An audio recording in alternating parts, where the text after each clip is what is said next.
नमस्कार आपण मानक मो चैनल को स्वागत। ओडिशा पाई सारी तार नुआ मुख्यमंत्री मोहन माझी हेले राज्यर नुआ मुख्यमंत्री से होचंती ओडिशार 15तम मुख्यमंत्री। विधायक दल बैठक में निष्पत्ति होईछि मुख्यमंत्री रेस रे अनेक नेता रहितिबा बेले समस्तंकु पछरे पकई मोहन माझी एथिरे बाजी मारी नैचंती। ओडिशा राजनीति रे बीजेपी रो जड़े टाणुआ नेता हेउछंती मोहन माझी। से केंद्रीय जिला सदर थाना अधीन रायकोला रे 1972 मसीहा जनवरी 6 तारिख रे जन्मग्रहण करथिले। से कला रे स्नातक हासिल करिसंती।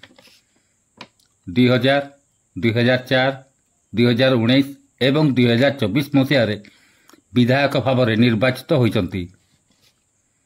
यह पूर्व से विधानसभा रे बीजेपी रो मुख्य सचेतक रहिथिले। एबे बीजेपी सत्ता को आसिया परे तांकु मुख्यमंत्री पदर दायित्व दिया जाइछि। मोहन माझी को राजनीतिक कैरियर जड़े सरपंच भाव आरंभ होइतिला। 1997 रु 2000 मसीहा पर्यंत से सरपंच भाव कार्य करथिले। से 2000 मसीह साधारण निर्वाचन रे विधायक भाव केन्दुझर निर्वाचित होइतिले। 2000 मसीह मोहन भारत जनता पार्टी रो प्रार्थी भाव केन्दुझर विधानसभा निर्वाचन मंडली निर्वाचन लड़ीथिले। एथिरे से 51,449 खंड भोट पाई विजय होई ओडिशा विधानसभा को निर्वाचित होइतिले। 2004 मसीह ओडिशा विधानसभा रे मोहन भारतीय जनता पार्टी प्रार्थी भाव केन्दुझर विधानसभा निर्वाचन मंडली निर्वाचन लड़ीथिले।